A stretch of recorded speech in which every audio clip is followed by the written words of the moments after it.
9월 7일 수요일, 오늘은 연을 말씀 함께 나누겠습니다. 사도신경으로 신앙 고백 드리겠습니다. 나는 전능하신 아버지 하나님 천지의 창조주를 믿습니다. 나는 그의 유일하신 아들 우리 주 예수 그리스도를 믿습니다. 그는 성령으로 잉태되어 동정녀 마리아에게서 나시고 본디오 빌라도에게 고난을 받아 십자가에 못 박혀 죽으시고 장사된 지 사흘 만에 죽은 자 가운데서 다시 살아나셨으며 하늘에 오르시어 전능하신 아버지 하나님 우편에 앉아 계시다가 거기로부터 살아있는 자와 죽은 자를 심판하러 오십니다. 나는 성령을 믿으며 거룩한 공교회와 성도의 교제와 죄를 용서받는 것과 몸의 부활과 영생을 믿습니다. 아멘.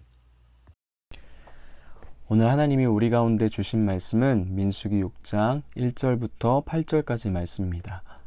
민수기 6장 1절부터 8절까지의 말씀입니다. 우리 함께 봉독하시겠습니다. 여호와께서 모세에게 말씀하여 이르시되 이스라엘 자손에게 전하여 그들에게 이르라. 남자나 여자가 특별한 서원 곧 나실인의 서원을 하고 자기 몸을 구별하여 여호와께 드리려고 하면 포도주와 독주를 멀리하며 포도주로 된 초나 독주로 된 초를 마시지 말며 포도즙도 마시지 말며 생포도나 건포도도 먹지 말지니 자기 몸을 구별하는 모든 날 동안은 애는 포도나무 솟아내는 씨나 껍질이라도 먹지 말지며 그 서원하고 구별하는 모든 날 동안은 삭도를 절대로 그의 머리에 대지 말 것이라. 자기 몸을 구별하여 여호와께 드리는 날이 차기까지 그는 거룩한즉 그의 머리털을 길게 자라게 할 것이며 자기 몸을 구별하여 여호와께 드리는 모든 날 동안은 시체를 가까이 하지 말 것이요 그의 부모 형제 자매가 죽을 때라도 그로 말미암아 몸을 더럽히지 말 것이니 이는 자기의 몸을 구별하여 하나님께 드리는 표가 그의 머리에 있음이라. 자기 몸을 구별하는 모든 날 동안 그는 여호와께 거룩한 자니라. 아멘. 오늘 우리가 함께 읽은 본문은 나실인에 대한 규례들입니다. 나실인 하면 여러분 머릿속에 떠오르는 사람은 누가 있으신가요? 대표적으로 삼손이나 사무엘 등이 있겠죠. 또 우리에게 익숙하진 않지만 예레미야서에 등장하는 레갑 족속이 대표적인 구약의 나실인들이었습니다. 신약에 와서는 세례 요한이나 우리가 참 좋아하는 사도 바울 또한 나실인의 모습을 띠고 있음을 볼 수 있는데요. 우리가 방금 나열한 우리에게 익숙한 나실인들은 태어나기 전부터 부모님들의 서원을 통해 평생을 나실인으로 들여진 사람들입니다. 그런데 오늘 우리가 함께 본 민수기 6장에 등장하는 나실인의 규례는 이런 평생을 들여진 사람들에 대한 규례가 아니라 시간과 때를 정해놓고 한시적으로 나실인으로 하나님께 서원해서 살아가고자 하는 사람들의 규례입니다. 하나님을 향한 자신의 열정을 표현하기 위해 혹은 하나님에 대한 감사의 표시로 혹은 무언가 특별한 축복이나 은혜를 바라며 나실인으로 서원하는 것들이었죠. 이들은 이렇게 특별한 시간을 보내다가 서원했던 일정 기간이 지나면 오늘 함께 본 본문 6장 후반부에도 설명해 주듯 하나님이 규정해 주신 절차를 거친 후 나실인의 의무를 마무리하고 원래의 일반적인 삶으로 되돌아가게 됩니다. 나실인은 그 단어의 뜻처럼 하나님께 구별되고 구분되어 헌신된 자들입니다. 우리 2절 그리고 8절 함께 읽도록 하겠습니다. 2절입니다. 이스라엘 자손에게 전하여 그들에게 이르라. 남자나 여자가 특별한 서원 곧 나실인의 서원을 하고 자기 몸을 구별하여 여호와께 드리려 하면 8절입니다. 자기 몸을 구별하는 모든 날 동안 그는 여호와께 거룩한 자니라. 아멘. 나실인이 된다는 것은 하나님께 특별한 약속을 하고 헌신하는 것들이었습니다. 그래서 나실인은 서원하는 동안에는 철저히 하나님의 소유로 구별된 자들이기 때문에 거룩한 자들이었고 거룩함을 지켜야 했고 그 거룩함의 수위는 어떤 면에서 제사장들보다 더욱 심화된 신분이었습니다. 보통 일반인의 삶을 살았던 그들도 그래서 구약시대 특성상 제사장들을 통해 하나님을 대리적으로 경험해야 했던 사람들도 이런 나실인의 제도를 통해 한동안이나마 제사장들보다 더 가까운 곳에서 하나님의 거룩함을 온 삶과 신앙으로 느끼며 접할 수 있게 된 것이죠. 그러면 오늘날 우리에게 이 특별한 구약의 나실인에 대한 규례가 어떤 메시지들로 받아들여져야 할까요? 또한 오늘날 나실인의 범주에 있는 사람들, 곧 하나님 앞에 특별히 구별되어지고 서원하고 헌신된 자들은 누구로 바라봐야 할까요? 우리는 그렇게 생각할 수도 있을 것 같습니다. 오늘날 나시린 하면 하나님 앞에 특별히 서원하고 구별되었으니까 목회자나 선교사 아니면 하나님의 사역을 위해 특별히 헌신하며 살아가는 풀타임 사역자들을 향한 이야기라고 여겨질지도 모르겠습니다. 그러나 이 나시린에 대한 규례는 오늘날 교회로 살아가는 하나님의 몸으로 살아가는 우리 모든 그리스도인들을 향한 이야기라고 할 수 있을 것 같습니다. 그러한 근거는 나시린의 단어의 의미가 위에서 언급한 것처럼 구별되고 구분되어 하나님께 헌신된 자들이라는 뜻인데, 베드로전서 1장 2절은 교회를 무엇이라고 이야기하냐면 하나님이 세상이 창조되기 이전부터 미리 계획하심을 따라서 예수님의 피 뿌리심을 근거로 성령께서 세상에서 구별하여 거룩함으로 불려내진 자들, 택하심을 받은 자들이라고 교회를 표현하고 있습니다. 이 말은 우리 모든 그리스도인들, 교회로서 이 땅을 살아가는 우리가 세상에서 불려내진 하나님 앞에 구별되고 구분되어진 헌신된 자들이라는 뜻인 거죠. 그러니 오늘 본문 속에 등장하는 나시린에 대한 규례와 이야기는 오늘 우리 모두의 이야기라고 해도 과히 틀린 말은 아닐 것 같습니다. 그럼 오늘 이런 세상 속에 불려내진 구별된 교회로서 우리가 하나님 앞과 세상 앞에 어떠한 모습으로 살아가야 할 것인지 나시린의 규례를 통해 함께 알아봤으면 좋겠습니다. 나시린은 하나님과 매우 특별한 관계를 맺은 만큼 각별히 신경 써서 지켜야 할 금지사항들이 있었습니다. 3절과 4절입니다. 포도주와 독주를 멀리하며 포도주로 된 초나 독주로 된 초를 마시지 말며 포도즙도 마시지 말며 생포도나 건포도도 먹지 말지니 자기 몸을 구별하는 모든 날 동안에는 포도나무 솟아는 씨나 껍질이라도 먹지 말지니라. 아멘. 첫째로 나시린은 포도주뿐만 아니라 어떤 종류의 술도 마셔도 안 되며 그것을 넘어 포도로 만든 것, 곧 포도나무 솟아낸 씨나 껍질이라도 모두 멀리해야 된다라고 이야기하고 있습니다. 이유는 그런 거겠죠. 포도소사는 가나안 농경 문화를 대표하는 상징물이었습니다.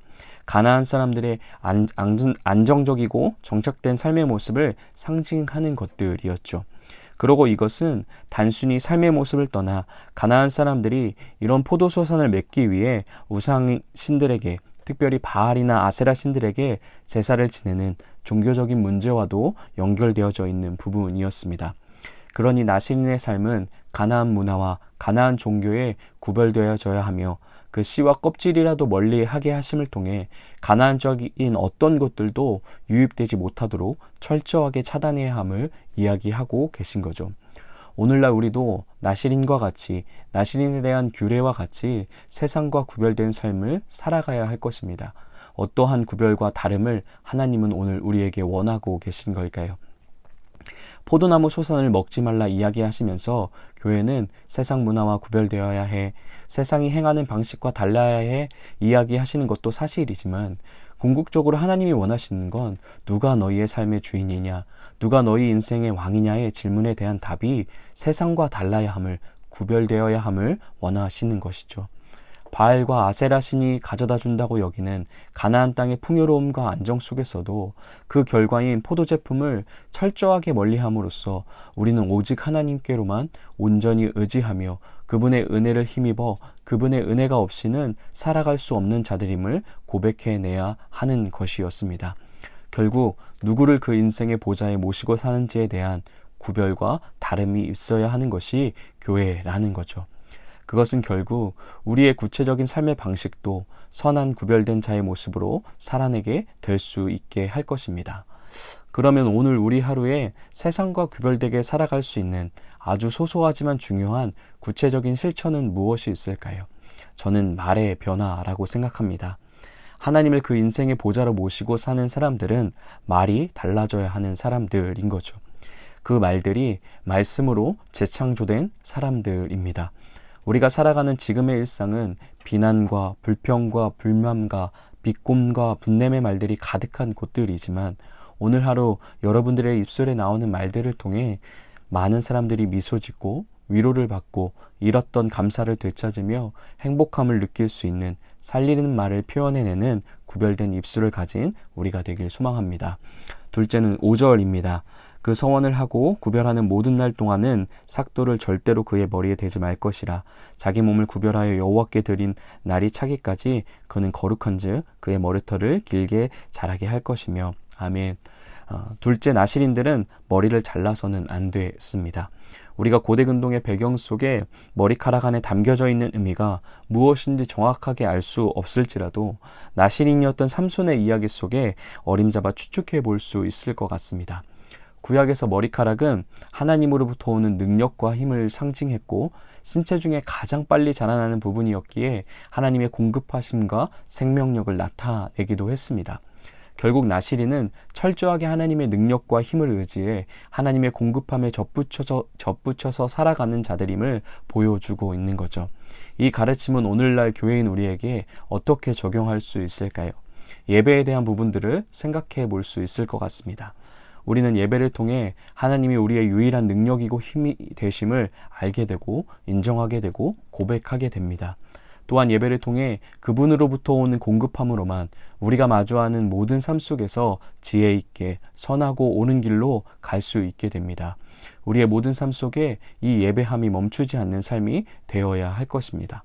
주일에 나와 예배함은 당연한 것이고 예배당에 나와 함께 예배하는 시간들을 넘어 따로 구별하여 드리는 예배의 시간을 넘어 우리의 가정과 일터와 모든 삶의 시간을 걸어가는 순간마다 하나님이 우리의 능력과 힘 되심을, 우리의 선한 공급자 되시는 주님임을 끊임없이 고백하고 인정하며 감사하며 또한 의지하는 우리 삶의 예배가 끊이지 않는 우리가 되길 소망합니다.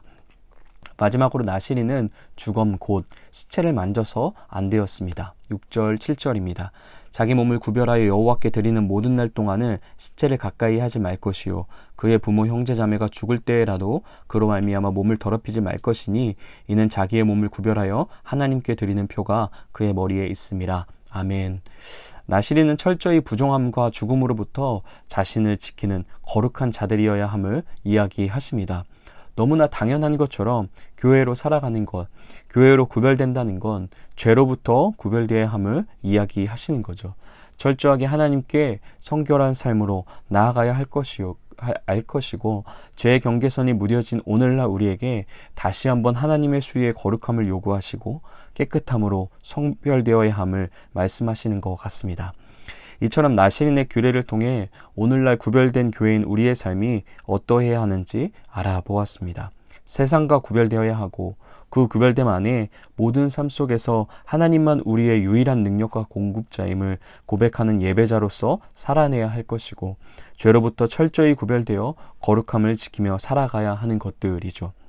그러나 가장 중요한 것, 이 모든 빽빽한 금지사항들이 단순한 하나님의 요구가 아니라 그래서 우리의 자유를 억압하시고자 하는 것이 아니라 하나님이 우리를 받으시고자 우리와 함께 하시기 위해 누구든지 그의 영광을 바라며 즐거워하는 자가 되게 하시기 위해 우리에게 주시는 생명의 안내서이고 사랑의 서약과 같은 그분의 은혜임을 바라볼 수 있어야 할 것입니다.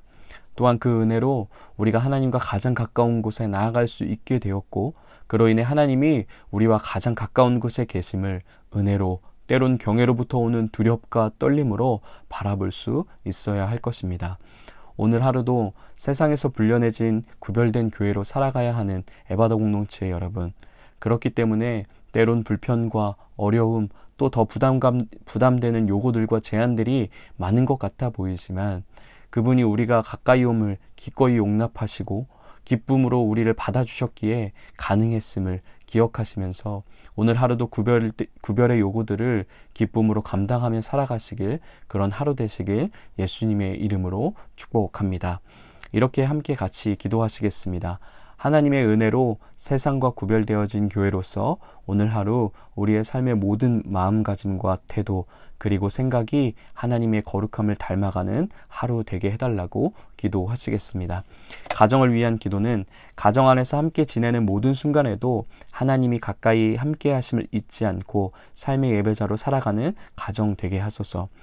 교회를 위해서는 세상 속에서 살아가지만 하나님의 구별되게 하심을 잊지 않으며 거룩과 구별을 지키며 살아가지만 세상에게 등지지 않고 선한 국률의 통로가 되는 교회 되게 하소서.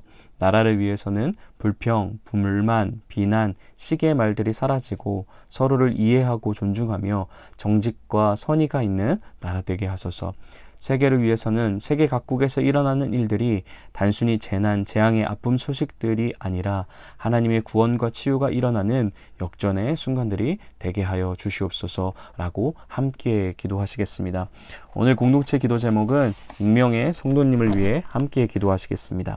개인의 기도 제목은 하나님과 더 친밀해지도록, 가정을 위한 기도 제목은 우리 가족 모두가 건강하게 지낼 수 있도록, 삶의 현장을 위한 기도 제목은 나의 삶이 하나님 보시기에 아름다운 예배가 되도록, 교회를 위해서는 교회가 평안하고 든든히 서가고 주를 경외함과 성령의 위로로 진행하여 수가 날로 더하게 되도록, 사회와 나라 온 세계를 위한 기도 제목은 복음화가 되며 코로나가 종식되도록 함께 같이 기도하시겠습니다. 또한 계속해서 홍혜정지 집사님의 회복을 위해서 기도해 주시고 또 아픈 시간을 보내고 있는 지체들 생각나시는 대로 함께 중보하시겠습니다. 또 오늘 생일을 맞은 유아 및 청년을 위해서도 함께 같이 축복하며 기도했으면 좋겠습니다. 다시금 오늘 하루 하나님이 허락하신 창조의 목적들을 기억하는 시간들 되게 하시고 또 오늘 하루 기쁨과 사랑과 은혜가 가득한 시간들 보내게 해달라고 또 함께 같이 중보하며 나아가도록 하겠습니다. 각자의 자리에서 그렇게 기도하시고 또 주기도문으로 모든 예배 마치도록 하겠습니다.